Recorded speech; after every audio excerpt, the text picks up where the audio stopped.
Olá, boa tarde. Só lembrar vocês que eu vou deixar o gabarito aí das últimas atividades da apostila de ciências, tá? No nosso livro de ciências, eu vou dar uma revisada nas questões, porque algumas crianças pegaram o livro depois, então dá até uma folguinha para quem já fez, mas ainda tem a página 19, que trabalha a questão da camada de ar que envolve a Terra. Então nós vamos trabalhar aqui no bate-papo. Você já ouviu a palavra atmosfera?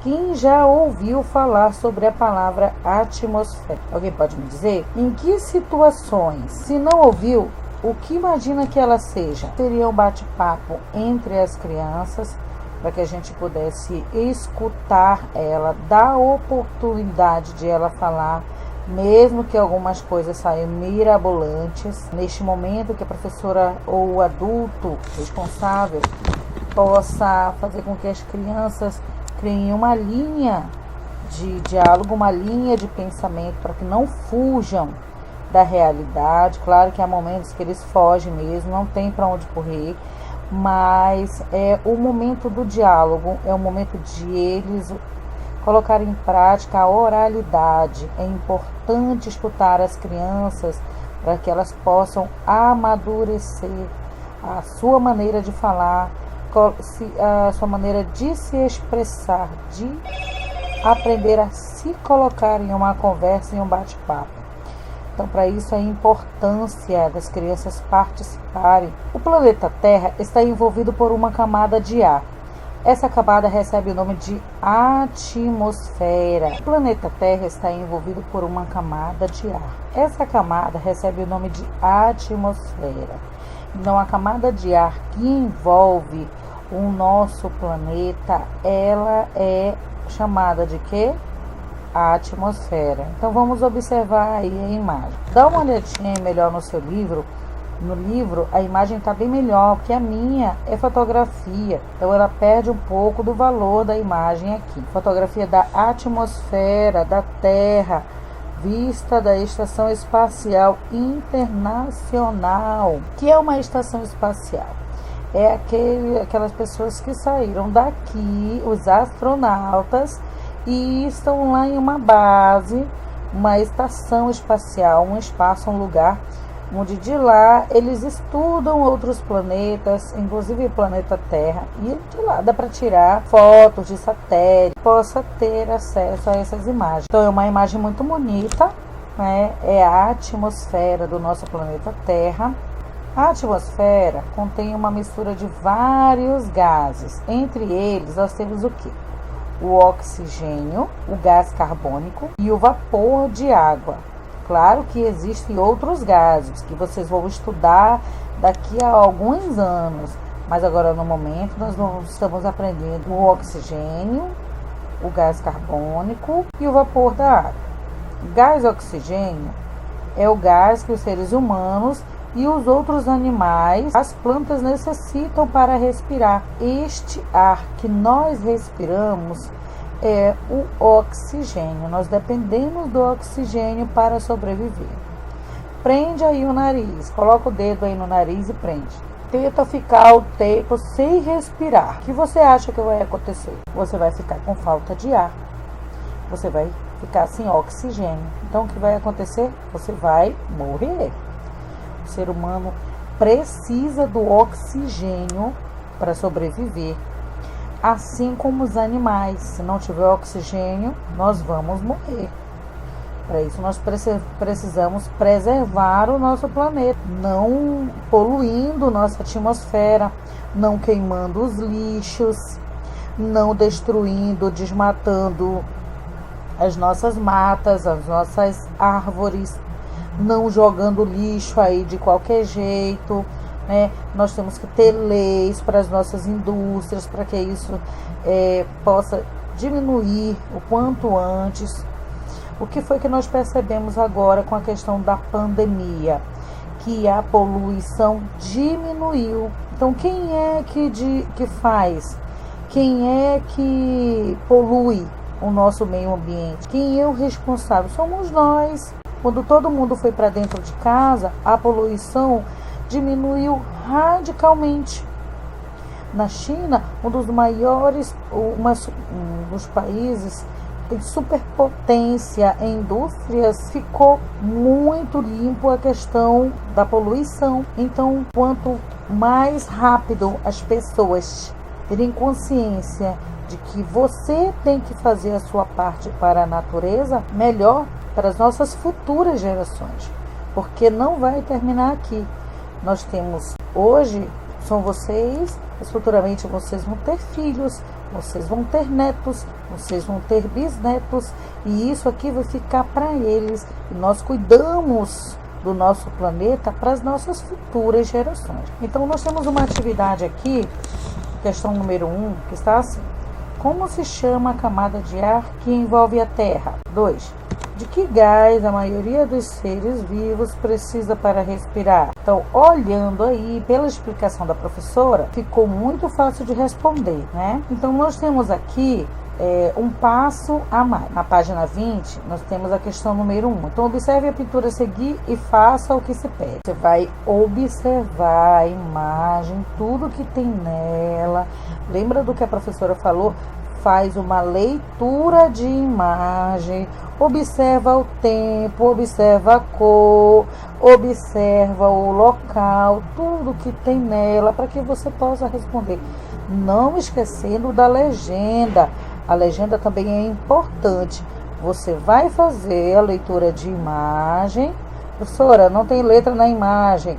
Não precisa ter letra na imagem para você ler, não.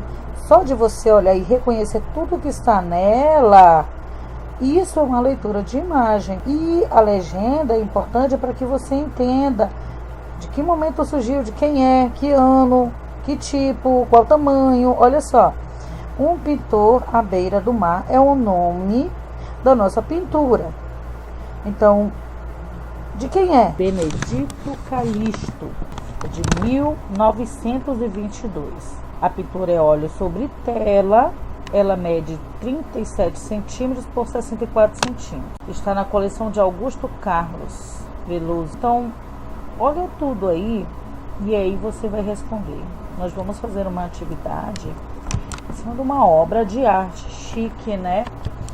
Então, inspirado nessa pintura, faça desenhos que representem água sólida e água líquida. Olhe aí direito na imagem. Qual é a água sólida? Qual é a água líquida? Você vai desenhar e vai representar aqui embaixo. Qual é a água sólida? Qual é a água líquida? Nós estudamos na aula passada. B. Qual é a terceira forma em que a água pode ser encontrada? Em sua opinião, por que ela não foi desenhada? Então nós vamos só debater. Olha aqui ao ladinho que aparece aqui no balão, ele está indicando para a gente conversar.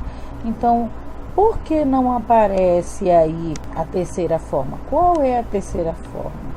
É o vapor. Lembra que nós estudamos que ele não aparece, que a gente não pode enxergá-la, mas ele acontece principalmente quando o sol está muito quente, porque a água evapora, né? E lembra das gotículas que vão para as nuvens, que formam as nuvens e lá se transformam em chuva, caem em chuva e voltam novamente para o lago, o rio. Então, não foi visível porque não poderia ser desenhado, porque nós não enxergamos. Como é que você vai desenhar uma coisa que ela não é visível? 2.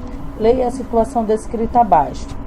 Luciana disse que quando chove, ela não sente coceira nos olhos e não tosse com muita frequência. Mas, quando fica muito tempo sem chover, ela tosse demais e os olhos coçam muito. Escreva um bilhete para a Luciana explicando por que isso acontece, como ela pode se cuidar para que não sofra tantos efeitos do ar seco. Se necessário, pesquise com a orientação do professor. Eu oriento vocês a retornarem à página 16 com o subtítulo Água em Forma de Vapor. Faça uma leitura e a partir dessa leitura você vai escrever o bilhetinho para a Luciana, explicando por que isso acontece e como ela pode se cuidar. Você também pode pesquisar e fazer o bilhetinho. Vamos ver quem faz o melhor bilhetinho aí para Luciana. escrevam e postem aí no grupo pra gente. E aqui nós entramos numa questão que nós já trabalhamos, que é observando o céu. Nós trabalhamos os astros do céu, os planetas, as estrelas, a lua que não tem luz própria. Lembra que nós já trabalhamos isso? A Terra é um planeta e ela gira em torno do Sol. Eu fiz uma aula bem legal sobre isso. Então, quem perdeu, retorna. Quem perdeu o vídeo, peça que eu posto novamente o vídeo, tá bom? Essas são as questões, não são muitas. Lá na apostila teve mais questões. Trabalhamos sobre as estrelas, trabalhamos sobre o Sol, os satélites naturais da Terra, a Lua, né? Esta parte é só para ler mesmo, para que a gente possa conhecer. Algumas partes do livro, ela aparece para que a gente possa aguçar o conhecimento. Então, a observação dos astros e a tecnologia. Então, existem alguns instrumentos que auxiliam na observação do céu. Nós temos aí o telescópio e temos os telescópios apropriados para enxergar bem longe, né? Eles podem ser simples, como binóculo, ou como lunetas, ou até mais sofisticados, como os grandes telescópios. Com o desenvolvimento de novas tecnologias, esses aparelhos estão cada vez mais potentes, formando imagens bem nítidas dos astros. Então, nós temos aqui luneta, a moça está segurando uma luneta. Você pode enxergar de um local mais longe, né, e visualizar melhor. E existem vários outros observatórios que têm a tecnologia de ponta. Os telescópios, eles são gigantes e dá para enxergar aí planetas bem distantes, fazer um estudo sobre eles. E aí nós vamos entrar na página 31, que nós vamos trabalhar como surge o dia e a noite. E temos o início de conversa, porque os dias e as noites se alternam. O que vocês acham disso? Perguntem aí para as crianças. O que elas acham que surge o dia e a noite? Vamos continuar. E nós temos duas imagens que trata de um parque, o parque no horário do dia e o parque no horário da noite. Sabemos que o Sol é o responsável por fornecer a luz. Então, sabemos que o Sol é o responsável por fornecer a luz que ilumina a Terra e o calor que aquece. O período em que um local é iluminado pelo Sol é chamado de dia, e o período em que a luz do Sol não ilumina o ambiente é chamado de noite. Os dias e as noites acontecem porque o planeta Terra está em constante movimento. Um desses movimentos é a rotação, em que a Terra gira em torno de si mesma, como um peão. A rotação é responsável pela formação do dia e da noite.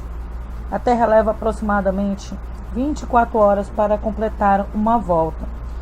Então, nós temos aí uma imagem da luz solar, onde parte do planeta está sendo iluminado, ou seja, é de dia, e o outro lado do planeta, ele não pode ser iluminado. É como se você pegasse uma laranja e iluminasse ela com uma lanterna. De um lado, ela consegue ficar iluminada, mas do outro lado, não. Nós temos aí o eixo de rotação. Temos um modelo de uma atividade aí. Nós temos um modelo de atividade aí para você fazer em casa. Uma investigação e experimentação em casa. Se vocês puderem fazer o vídeo e mandar para a gente. Modelo de movimento de rotação da Terra. Você e seus colegas vão construir um modelo para compreender melhor o movimento e a rotação da Terra e a ocorrência do dia e da noite. Então, nós temos aí o material, um globo terrestre, mas pode ser uma laranja, pode ser uma maçã, pode ser uma melancia, pode ser uma bola. Então, a folha de papel, tesoura de pontas redondas, fita adesiva e lanterna. Então, como fazer? Aí você tem aí o modo de fazer, isso é um gênero textual, gente. Tem o material, tem como fazer, é um texto instrutivo. É importante que as crianças leiam e consigam fazer conforme está pedindo este texto instrutivo. E tem a questão dos resultados aqui, que a gente vai poder bater papo quando a gente retornar para a sala de aula, tá bom? Eu tenho para vocês aqui um vídeo. O planeta Terra, assim como os outros planetas, realiza dois movimentos, o de rotação e o de translação. Você está vendo esse movimento que a Terra faz, girando em torno de si mesma? Se chama rotação. A Terra gira sobre um eixo imaginário que a atravessa, passando pelos polos. Se você prestar atenção, este eixo é um pouco inclinado, quase 24 graus. A Terra demora 24 horas para dar a volta em torno de si mesma, que é o mesmo que um dia. A rotação é a responsável pelo dia e pela noite. Na parte iluminada é de dia, e do lado oposto, na parte escura, é de noite. O movimento da Terra ao redor do Sol se chama translação. A Terra demora 1 ano para dar uma volta completa ao redor do Sol. Antigamente, pensava-se que a forma da órbita que a Terra desenhava ao redor do Sol era redonda, mas não, ela tem forma de elipse. Graças ao movimento de translação e à inclinação do eixo de rotação da Terra, temos as estações do ano: primavera, verão, outono e inverno. Quanto mais inclinado estiver um hemisfério em direção ao Sol, os raios solares chegam de forma mais direta até a superfície da Terra. Faz mais calor e por isso é verão. Ao contrário, o outro hemisfério está menos inclinado, recebe os raios de Sol de maneira menos direta e é inverno. Aqui podemos ver que no hemisfério norte é verão e no hemisfério sul é inverno. Em 6 meses acontecerá o contrário. O hemisfério sul receberá os raios de Sol de maneira mais direta e lá será verão, e no hemisfério norte será inverno.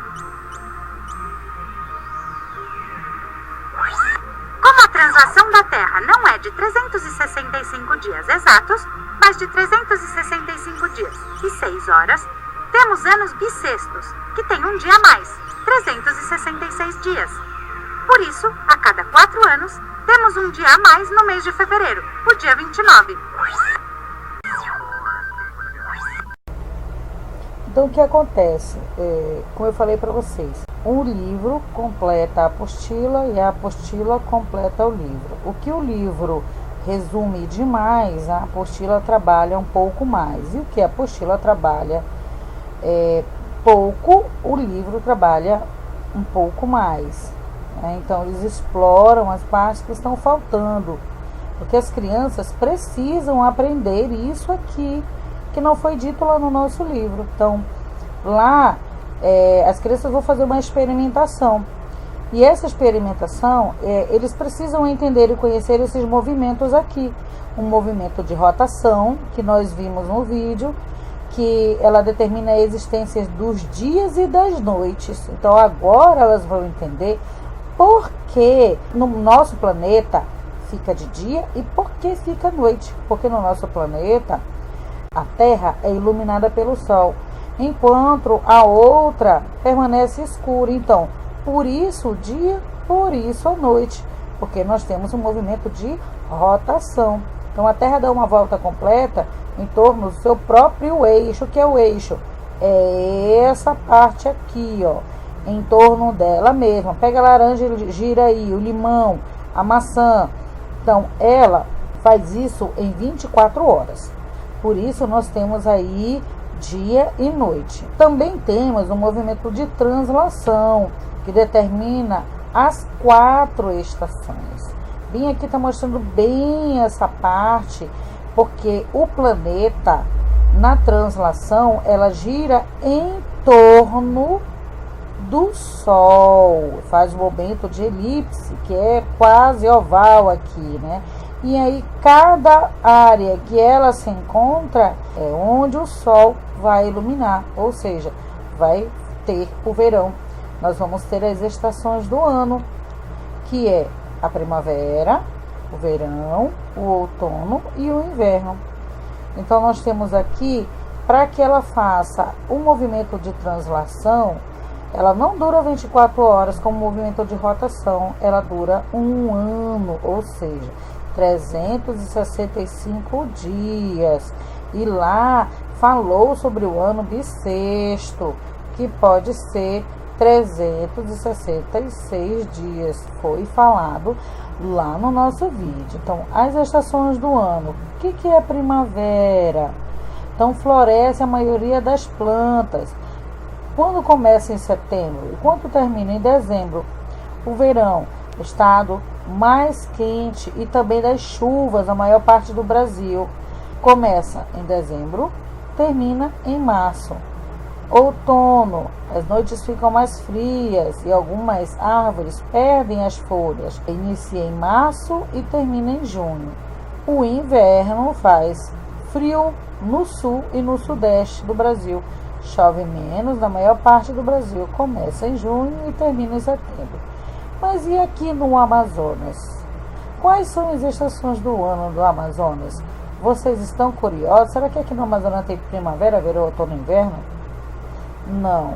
Aqui no Amazonas nós só temos inverno e verão. Chove muito ou faz muito sol.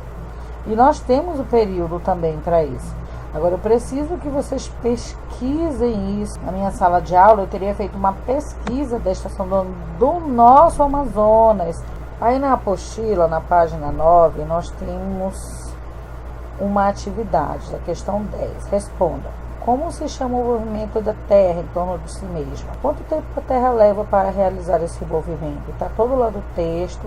É um texto resumido, simples, mas para que as crianças possam ter, porque provas são assim, geralmente eu utilizo essas questões para realizarem as provas. Então, é preciso que as crianças leiam, compreendam, entendam e compreendam para que elas possam responder.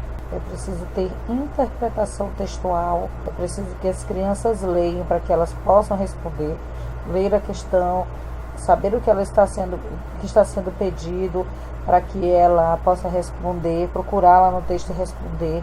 Não deem nada pronto para as crianças, pronto e acabado, porque a gente acostuma muito mal as crianças ter tudo na mão. Não é assim que tem que ser. Então deixe elas lerem, pesquisarem, responderem. Eu vou estar colocando o gabarito aqui, tá bom? Então nós temos aí, complete as frases. A. Quando a Terra gira em torno do Sol, ela realiza o movimento de... Vai ter que completar, para isso ele vai ter que ler. B.